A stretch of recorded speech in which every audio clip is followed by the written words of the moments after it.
हाँ जी, good morning आप सभी को। मैं Ved Soni, director of C solution. आज की क्लास में बेटा हम करेंगे कोरम फॉर मीटिंग। ध्यान रहे, हम चैप्टर स्टार्ट कर चुके हैं और कई वीडियो इसकी अपलोड कर चुके हैं, पर आज की इस वीडियो के अंदर हम बेसिकली इसमें सिर्फ दो टॉपिक कवर करेंगे। एक कोरम। कोरम क्या होता है बेटा? कितने बंदे कम से कम प्रेजेंट हो मीटिंग ताकि चल जाए। इतने बंदों के बिना भाई मीटिंग नहीं होगी। तो कितने बंदे मिनिमम प्रेजेंट हो जो मीटिंग चलाने के लिए जरूरी होते हैं, उसको सरल भाषा में कोरम बोलते हैं। जी सर। दूसरा कॉन्सेप्ट हम डिस्कस करेंगे chairman of meeting. Chairman, her meeting के अंदर कोई ना कोई चेयरमैन होता है, जिसको हम नॉर्मल या हिंदी में प्रधान बोलते हैं, मुखिया बोलते हैं। तो उस चेयरमैन कौन लगाता है, कैसे अपॉइंट होता है, उसकी क्या पावर होती है, तो तमाम चीजें हम डिस्कस करेंगे। तो इट मींस आज की वीडियो में हम दो टॉपिक करने वाले हैं, कोरम और चेयरमैन। कंप्लीट कॉन्सेप्ट हम डिस्कस करेंगे। जिसने पहले की वीडियो नहीं देखी बेटा, प्लीज पहले की वीडियोस एक बार देख ले, या जिसको सिर्फ कोरम में ही डाउट है तो खाली कोरम की वीडियो देख के भी इसका काम चल सकता है। चलिए करते हैं स्टार्ट। कोरम है क्या? पहले मैं 2 मिनट बेटा एक बार ओरल डिस्कस कर लूं आपसे। मैं अकेला जाके किसी कमरे में मीटिंग करूं नहीं चलेगा। अकेला आदमी अपने आप से मीटिंग के मीट वर्ड है दूसरे से मिलना, तो कम से कम 2 बंदे तो होने जरूरी हैं। हमने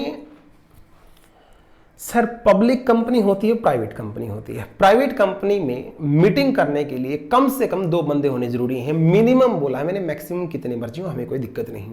पब्लिक कंपनी में जो कोरम होती है, quorum minimum member must be present to convene a meeting. कितने बंदे कम से कम चाहिए ताकि मीटिंग चले। पब्लिक कंपनी में जो कोरम है, इसके ऊपर ऑब्जेक्टिव में भी क्वेश्चन आ सकता है बेटा, क्योंकि ये बोलती है जिस दिन मीटिंग हो रही है, on the date of meeting, उस दिन चेक किया जाएगा कंपनी के पास मेंबर कितने हैं। अगर कंपनी के पास मेंबर है अप टू 1000, लास्ट वीडियो में रिवाइज करा चुका हूं, स्टिल एक बार फिर रिवाइज करा रहा हूं। अगर कंपनी के अंदर मेंबर है 1000 तो 5 बंदे चल जाएंगे। 1000 से ज्यादा, 1000 से ज्यादा है पर अप टू 5000 तक हैं तो 5 3 जा 15 बंदों से काम चल जाएगा। अगर उस कंपनी में मीटिंग वाले दिन बहुत बड़ी कंपनी है, वो उसमें 5000 से भी ज्यादा मेंबर्स हैं, तो मीटिंग में कम से कम 30 लोगों को आना पड़ेगा। ये कम से कम बता रहे हैं, इसके बिना मीटिंग नहीं चलेगी, कैंसिल हो जाएगी, स्थगित हो जाएगी, एडजोन हो जाएगी। सर एक बार फिर बताओगे? अगर मेंबर हैं 1000 तक, कोई कंपनी बेटा ज्यादा बड़ी नहीं है, 1000 तक ही मेंबर हैं, तो 5 बंदे कम से कम आ जाओ भाई मीटिंग में। 1000 से ज्यादा है लेकिन 5000 तक है तो भाई 15 बंदे आ जाओ मीटिंग में। और बेटा 5000 से भी ज्यादा है तो कम से कम 30 बंदों को आना पड़ेगा। कम से कम बोल रहा हूं, ज्यादा कितने भी आए कोई दिक्कत नहीं है।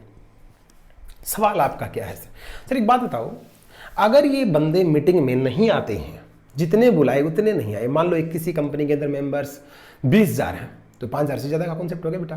तो कितने आने चाहिए थे? 30 मेंबर। सर उसमें आए सिर्फ 16 मेंबर, तो मीटिंग नहीं चलेगी बेटा, मीटिंग एडजोन हो जाएगी। एडजोन को बोलते हैं स्थगित हो जाना, कुछ टाइम के लिए पोस्टपोन हो जाना। फिर क्या होगा सर? अब फिर वेट करेंगे भाई, सर ये मीटिंग अब कब होगी? बेटा जब कोई मीटिंग, ध्यान से सुनो बेटा, सबसे इंपॉर्टेंट बात बोल रहा हूं, जब कोई मीटिंग कोरम की वजह से, लोगों की ना आने की वजह से एडजोन हो जाती है, स्थगित हो जाती है, वो मीटिंग फिर दोबारा होती है। सर अभी कब होगी? अब यहां 2 केस बेटा, या तो बता दिया जाएगा, डिसाइड किया जाएगा ये कब होनी है तो उसी दिन, और कुछ भी ना बताया जाए, कुछ भी ना बोला जाए तो next week same time, same day, same place. समझ रहे हैं? नेक्स्ट वीक, अगले सप्ताह इसी दिन, यहीं पे, इसी टाइम पे ये मीटिंग दोबारा से करी जाएगी। अब यहां पे 2 बातें मैंने बोली, या तो बताया जाएगा या नहीं बताया जाएगा। नहीं बताया जाएगा तो डीटीपी का कॉन्सेप्ट लग जाएगा। डीटीपी, डी से डे, टी से टाइम, पी से प्लेस। जी सर। अब सवाल सुनो सर, उस दूसरी मीटिंग में जब कैंसिल हो गई थी, उसके बाद जो दोबारा करी उसमें भी कोई ना आया तो? अगर उसमें भी बेटा प्रॉपर कोरम नहीं आती है, तो अब कंपनी एक्ट बड़ा स्ट्रिक्ट हो गया है कि इनको कोई फिक्र ही नहीं है, तो जितने बंदे भी उसके होंगे, जहां जितने बंदे भी बैठे होंगे वही कोरम मान ली जाएगी। सर वो सिर्फ 3 थे, 3 मान लिया जाएगा। सर वो सिर्फ 2 थे, 2 मान लिया जाएगा। सर वो 1 था, 1 ही मान लिया जाएगा। सर वो आधा, आधे का कोई कॉन्सेप्ट नहीं होता बेटा। तो जितने भी बंदे कंपनी के अंदर प्रेजेंट होते हैं उस दिन, फिर वो सारे बंदे ही, चाहे वो 2 हो 5 हो, अरे बार बार कब तक तुम्हारी वेट करते रहेंगे अगर आप नहीं आएंगे? इट मीन्स, यहां चीज ध्यान सुनिए, पहली बार वेट की जाती है, अगर आप नहीं आते तो आपको फिर से मौका दिया जाता है। अगर आप फिर से भी नहीं पहुंचते तो जितने लोग आए हैं उन्हीं को कोरम मान के डिसीजन पास कर दिया जाता है। जी सर, ये बात थी बेटा आपकी कोरम से रिलेटेड। सर मीटिंग में कोरम है या नहीं है ये चेक कौन करेगा बेटा? ये चेक करता है चेयरमैन। कौन चेक करता है? चेयरमैन। चेयरमैन की बात में, चेयरमैन के टॉपिक में डिटेल से कराऊंगा। एक बार फटाफट गो थ्रू करते हैं कोरम क्या है। ये देखिए बेटा, पब्लिक कंपनी चार्ट बना रखा है, प्राइवेट कंपनी में नीचे लिख रखा है कोरम 2 मेंबर पर्सनली प्रेजेंट, 2 बंदे कम से कम खुद आना पड़ेगा भाई, 2 बंदों को आना पड़ेगा। और पब्लिक कंपनी में लिख रखा है क्या, if number of member is not more than, अगर 1000 तक मेंबर हैं तो quorum shall be 5 member personally present. Second point में 1000 से ज्यादा है 5000 तक तो 15 मेंबर, और 5000 से ज्यादा है तो 30 मेंबर कम से कम होने चाहिए। सिर्फ 21 दिन चेक किए जाएंगे बेटा, ये उस दिन चेक करना है जिस दिन मीटिंग हो रही होगी, उस डेट को। The term member personally present as mentioned above refer to the member entitled to vote in respect of the item of business on the agenda of the meeting। Sir ये कौन है 5, 15, उन लोगों को काउंट नहीं किया जाता जिनको वोट डालने का अधिकार ही नहीं होता। ये 5, 15, 30 वो लोग हैं जो एंटाइटल्ड टू वोट है, जिनको मीटिंग को अटेंड करने का भी राइट है और वहां पे वोट डालने का भी राइट है। जी सर, दोनों चीजें साइमल्टेनियसली पूरी होनी चाहिए। Adjourn meeting due to want of quorum, quorum नहीं पहुंची, मीटिंग स्थगित हो जाती है। मीटिंग स्थगित हो जाती है तो ए पॉइंट क्या बोलता है, यही मीटिंग अब दोबारा से होगी same day next week same time same place, और को सर्कल कर लीजिएगा, या उस जगह पे उस दिन होगी जो तुम्हें बताया जाएगा। मैंने 2 कॉन्सेप्ट कराए थे बेटा, या तो बताया जाएगा या बिल्कुल भी बताया नहीं जाएगा। बताया जाएगा तो वहीं पे होगी, और नहीं बताया जाएगा तो डीटीपी का कॉन्सेप्ट लग जाएगा, D for date, T for time, P for place. अगर ये मीटिंग नॉर्मल थी तो इस तरीके से होता है, पर ये मीटिंग अगर रिक्विजनिस्ट ने बुलाई थी, सर ये रिक्वेस्ट या रिक्विजनिस्ट कौन होते हैं बेटा, एक टॉपिक आएगा, थोड़ा सा जिक्र कर दूं तुम्हारे मन का ताकि डाउट दूर हो जाए। बोर्ड ऑफ डायरेक्टर को कोई मीटिंग बुलानी चाहिए थी पर वो नहीं बुलाते, शेयर होल्डर को भी बुलाने नहीं देते, तो कुछ बंदे रिक्वेस्ट करते हैं और तब भी उनको बुलाने नहीं देते, तो वो मीटिंग कई बार रिक्विजनिस्ट जो होते हैं वो खुद से बुलाते हैं। तो अगर उन्होंने खुद से कोई मीटिंग बुलाई है और फिर भी उसके अंदर बंदे नहीं पहुंचते तो वो मीटिंग भी कोरम की वजह से कैंसिल हो जाती है। यहां पे कैंसिल का ही जिक्र कर रखा है।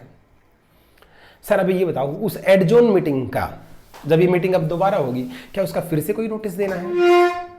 जी बेटा, वैसे नॉर्मली अगर कुछ भी डिसाइड ना किया जाए तो कोई नोटिस नहीं दिया जाता, क्योंकि प्रिजम्पशन काम करती है, सेम डीटीपी का कॉन्सेप्ट लग जाता है।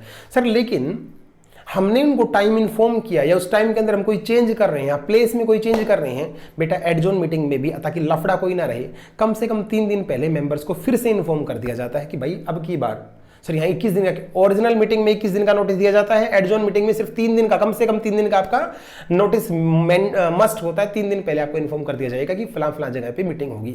अब सवाल पता है क्या उठता है बेटा, सर इस दिन भी कोई बंदा ना आए तो, अब ये नीचे जो पैराग्राफ लिख रखा है ना बेटा, ये पढ़ लें, ये इसका पूरा सार है और इसके ऊपर बहुत बड़ा क्वेश्चन बन सकता है। Wherein quorum is not present in the adjourned meeting, sir इस दूसरी वाली मीटिंग के अंदर भी, स्थगित मीटिंग के अंदर भी अगर कोरम फिर से नहीं आई, और कब तक आ जानी चाहिए, हाफ एन आवर, आधे घंटे वेट की जाती बेटा। अगर मीटिंग का टाइम 10 बजे का है तो ऐसा नहीं कोई बंदा 2 बजे आ रहा है, कोई बंदा 5 बजे आ रहा है, ऐसा नहीं होता बेटा। अगर मीटिंग का टाइम 10 बजे है तो 10:30 तक बंदे पहुंच जाने चाहिए, 10:30 बजे है तो 11 बजे लास्ट है, वहां तक बंदे आ जाने चाहिए। अगर आधे घंटे के अंदर अंदर आप नहीं प्रेजेंट हुए, अब बड़ी ध्यान से क्या लिख रखा है, then the members present shall form the quorum, उन्हीं को कोरम मान लिया जाएगा। ये सेक्शन आपका प्राइवेट कंपनी के ऊपर भी लगता है, उसमें ये बता रखा है। एग्जाम्पल नंबर 1 में बता रखा है, एक प्राइवेट कंपनी है, उसके पास 54 मेंबर हैं, 2 बजे मीटिंग स्टार्ट होनी थी, 28 बंदे पहुंच चुके थे। अरे बेटा इनको तो 2 ही चाहिए होते हैं, तो सब कुछ वैलिड है, कोई इशू नहीं है। दूसरा है एबी लिमिटेड वर्ड लिख रखा है, इट मीन्स ये क्या है बेटा, पब्लिक है। पब्लिक है तो इसके 2300 मेंबर हैं, 1000 से ज्यादा 5000 तक, तो कम से कम 15 बंदे चाहिए भाई। 10:30 बजे मीटिंग का टाइम था, 11 बजे तक बेटा 18 मेंबर आ गए, तो क्या दिक्कत है सर, 18 आगे मीटिंग स्टार्ट होगी। सर ये एक बार आके फिर भाग जाए तो अब गलत। अब बड़े ध्यान से सुनो बेटा, मान लो उस मीटिंग के अंदर 5 काम होने हैं, 1 2 3 4 5, इस 3 तक, ये 3 काम जब तक हुए, जब तक तो सारी कोरम थी, बाद में जब ये 2 काम हुए उस टाइम कोरम भागी और बहुत कम बंदे रह गए। अब क्या होगा सर, वो 2 काम इनवैलिड हो गए, अब उन 2 कामों के लिए मीटिंग स्थगित मानी जाएगी। मतलब सर जब तक ये बिजनेसेस चलते रहेंगे, जो एजेंडा दिया था वो चीज ट्रांजैक्ट होती रहेगी, तब तक ये कोरम प्रेजेंट होनी चाहिए। अरे ये सिर्फ दिखाने के लिए शक्ल दिखाई भाग गए, ऐसे तो ये करेंगे, एक बार आएंगे मीटिंग से निकल जाएंगे, फिर मीटिंग में आने का इनका फायदा क्या हुआ। इट मींस जब तक कोई एजेंडा वहां पे डिस्कस होता रहेगा, इन लोगों को बैठना पड़ेगा। सर 5 में से 3 के टाइम तो थे, तो ये 3 वैलिड हैं, ये 2 अभी इनवैलिड हो गई। क्या आपको ये सेकंड क्वेश्चन समझ में आ गया बेटा? जी सर। अब बात करते हैं बेटा हम चेयरमैन ऑफ मीटिंग की। चेयरमैन की जो कोरम की कंप्लीट कॉन्सेप्ट हम डिस्कस कर चुके हैं। अब इस वीडियो के अंदर हम सिर्फ चेयरमैन डिस्कस करेंगे और चेयरमैन के बाद प्रॉक्सी की बात आएगी, उसके लिए नेक्स्ट वीडियो बनाएंगे। वीडियो छोटी छोटी रहेंगी बट इंपॉर्टेंट है आप लोगों के लिए, आप देखते रहिएगा। चेयरमैन क्या है, हिंदी में बोलो तो बेटा प्रधान। जैसे घर में कोई ना कोई मुखिया होता है, उसके पूछे बिना काम नहीं होता है, ऐसे ही चेयरमैन होता है। अब यहाँ पे ध्यान दे बेटा, हमें ट्रेड नहीं बनना, हमें कॉन्सेप्ट समझना है। ट्रेड समझते हैं ना, क्लास में मैं बताता हूं क्या होता है जी। चेयरमैन दो टाइप के, chairman of the company, chairman of the meeting. अब फर्क समझ लो बेटा, चेयरमैन ऑफ द कंपनी पूरी कंपनी का चेयरमैन है, ये चेयरमैन है, था है, पूरी कंपनी के लिए ही है। चेयरमैन ऑफ द मीटिंग लिख रखा हो तो ध्यान से सुनना बेटा, ये उस मीटिंग के लिए चेयरमैन है, बाकी इसका और कोई रोल नहीं है। ये अगली मीटिंग में जरूरी नहीं चेयरमैन बनेगा भी या नहीं बनेगा। तो चेयरमैन ऑफ द मीटिंग सिर्फ उसी कंपनी का चेयर, उसी मीटिंग के लिए चेयरमैन है, बाद में वो चेयरमैन नहीं रहता। तो इस बात का एक तो आपको ध्यान रखना है। सर इस मीटिंग के अंदर, इस सभा के अंदर प्रधान बनाया क्यों जाता है बेटा? एक बंदा जब तक मुखिया नहीं होगा तो चीजों को रेगुलेट कौन करेगा? कोई क्वेश्चन पूछेगा तो उसकी क्वेरी का जवाब कौन देगा? ध्यान रहिएगा, क्लास के अंदर जब हम छोटे होते थे, क्लास के अंदर मॉनिटर बनाए जाते थे, लीडर बनाए जाते थे, वो आंसरेबल होते थे बाकी लोगों के लिए। तो ऐसे ही चेयरमैन का भी कॉन्सेप्ट है। जब भी कंपनी के अंदर कोई मीटिंग होगी बिना चेयरमैन के नहीं हो सकती, प्रधान मस्ट है। अब ये प्रधान है कौन? देखो, अगर कुछ भी ना बता रखा हो, जितने बंदे वहां पे बैठे होते हैं अपने में से किसी एक को सिलेक्ट कर लेते हैं, जो सीनियर पर्सन होता है, जो ज्यादा पढ़ा लिखा होता है, जो थोड़ा सा कूल माइंड का और थोड़ा सा ज्यादा इंटेलिजेंट होता है, वट जैसा भी हो, तो उन्हीं में से किसी एक बंदे को सिलेक्ट कर लिया जाता है बाय शो ऑफ हैंड, हाथ खड़ा करके। भाई वेद सोनी इस मीटिंग का प्रधान बनेगा, कितने बंदे एग्री? एक ने भी हाथ नहीं उठाया, मैं बैठ गया। भाई रामचंद्र इस मीटिंग का प्रधान बनेगा, सभी ने हाथ उठा लिया, तो रामचंद्र क्या बन गया? अब चेयरमैन बन गया। इट मींस नॉर्मली सबसे आसान तरीका चेयरमैन चुनने का क्या है? अपने में से किसी एक बंदे को चुन लेना। जितने बंदे पर्सनली प्रेजेंट होते हैं बाय शो ऑफ हैंड, हाथ उठा के, उसको बोलते हैं चेयरमैन। अब बड़ी ध्यान सुनना, एक मैं केस स्टडी बता रहा हूं। ये रामचंद्र वो है जिससे सारी दुनिया डरती है। इसने देख लिया लोगों ने, अगर हम इसके लिए हाथ नहीं उठाएंगे तो बाहर हमें काट डालेगा, इसलिए लोग इसको वोट कर रहे हैं। अब मैं मीटिंग बाय पोल की डिमांड कर सकता हूं। मैं क्या बोलता हूं? मैं डिमांड करता हूं कि वोटिंग बाय पोल होनी चाहिए। एक पेटी के अंदर मत पत्र डाले जाएंगे, लिख के वोटिंग करवाओ, और अगर फिर देखो कौन किसका नाम ज्यादा आता है, वोटिंग मान लो बेटा फिर से दोबारा होती है। वोटिंग बाय पोल का मतलब पत्थर के ऊपर लिख के अपना, जैसे पहले पुराने टाइम में वोटिंग करते थे, ऐसे अगर वोटिंग डाली जाएगी तो अब फिर देखा जाएगा किसके वोट ज्यादा आए हैं। अब ध्यान सुनिए बेटा, chairman by show of hand और chairman by poll. Chairman by show of hand जिसको चुन लिया गया था, लेकिन अगर पोल की डिमांड नहीं होती है तो यही बंदा चेयरमैन रहेगा। लेकिन अगर एक सिंगल मेंबर ने भी पोल की डिमांड कर दी कि चेयरमैन तो बाय पोल चुना जाना चाहिए, तो बाय पोल से ही वो चेयरमैन चुना जाएगा। सर इस पहले वाले चेयरमैन का क्या? जब तक पोल का रिजल्ट नहीं आता ये पुराना चेयरमैन ही चेयरमैन रहेगा, जो voting by show of hand है। अगर रिजल्ट में यही बंदा जीतता है तो यही चेयरमैन बन जाएगा, अदरवाइज जो दूसरा जीत गया है उसको चेयरमैन बना दिया जाएगा। इट मींस बेटा हम एक लाइन में करेक्ट करें तो कह सकते हैं voting by show of hand एक इजी तरीका है, लेकिन अगर किसी मेंबर ने पोल की डिमांड करी तो पोल तुरंत लिया जाएगा और उसमें जो बंदा निकलेगा वही चेयरमैन माना जाएगा रेस्ट ऑफ द मीटिंग के लिए। ये देखो यहाँ पे ये लिख रखा है 104 बोलता है कि हर मीटिंग के अंदर चेयरमैन होना चाहिए। जो बंदे पर्सनली प्रेजेंट हैं shall elect among themselves, underline करना, to be the chairman by show of hand, demand of poll. ये सेक्शन बोलता है अगर इफ पोल इज डिमांडेड, किसी एक सिंगल बंदे ने भी चेयरमैन के इलेक्शन की दोबारा से बात कर डाली, तो जो चेयरमैन हाथ खड़ा करके चुना गया था shall continue to be the chairman until, जब तक नया बंदा इलेक्ट होके नहीं आता तब तक का तो चेयरमैन है, बाद में उसको लात मार दी जाएगी। सर इस चेयरमैन की पावर क्या होती है? नॉर्मली घर में जो मुखिया की पावर होती है वही चेयरमैन की पावर होती है। जैसे कोरम आई है नहीं आई है, जो मीटिंग में क्वेश्चन पूछे जाएंगे उनका जवाब देना, मीटिंग को टाइम से कंडक्ट करवाना, टाइम से इसको पूरा करवाना, सभी लोगों की बात सुनना, अननेसेसरी क्वेश्चंस को टाल देना, मीटिंग के अंदर बिहेवियर को मेंटेन करना, वोटिंग करवाना, वोटिंग का रिजल्ट निकालना, एटसेट्रा एटसेट्रा, ये तमाम पावर चेयरमैन की होती हैं। जी sir. Right to casting vote पे बेटा इंपॉर्टेंट लिख लीजिए, यहां से क्वेश्चन इस चेयरमैन के पॉइंट का बनता है और कहीं से चेयरमैन का कोई क्वेश्चन नहीं आता। राइट टू कास्टिंग वोट, मान लीजिए बेटा कोई मीटिंग हो रही है, उसमें 11 मेंबर है। कितने मेंबर हैं? 11, और चेयरमैन को अगर इंक्लूड कर ले तो हो गए 12। चेयरमैन को इंक्लूड करने के बाद 12 हुए हैं बेटा। जी सर। कोई वोटिंग हुई, कोई मामला हुआ और उस पर 6 वोट एक साइड पड़ी और चेयरमैन ने भी वोट डाला तो 6 वोट एक साइड पड़ी, 6-6 में बट गया, तो बेटा इक्वेलिटी होगी।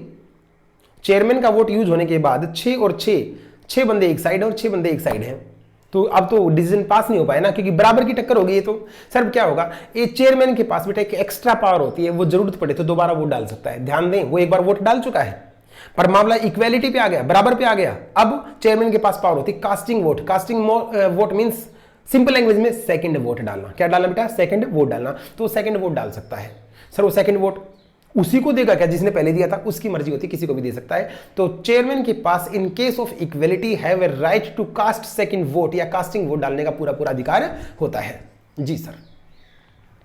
एग्जेम्पशन टू प्राइवेट कंपनी के ऊपर ये चीजें लगेंगी या नहीं लगेंगी, ये बताया जाएगा नोटिफिकेशन के थ्रू। तो इस पॉइंट में कोई दम नहीं था। तो बेटा ये कॉन्सेप्ट हमारे क्लियर हो चुके हैं। अब नेक्स्ट वीडियो के अंदर हम कवर करेंगे क्या? प्रॉक्सी का कंप्लीट कॉन्सेप्ट। तो मिलते हैं बेटा नेक्स्ट वीडियो में। घर पे रहिएगा, पढ़ते रहिएगा और इसी तरीके से इतने ही जोश के साथ काम कंप्लीट करते रहिएगा। नेक्स्ट वीडियो में मिलते हैं प्रॉक्सी के कंप्लीट कॉन्सेप्ट के साथ। तब तक के लिए ऑल द बेस्ट।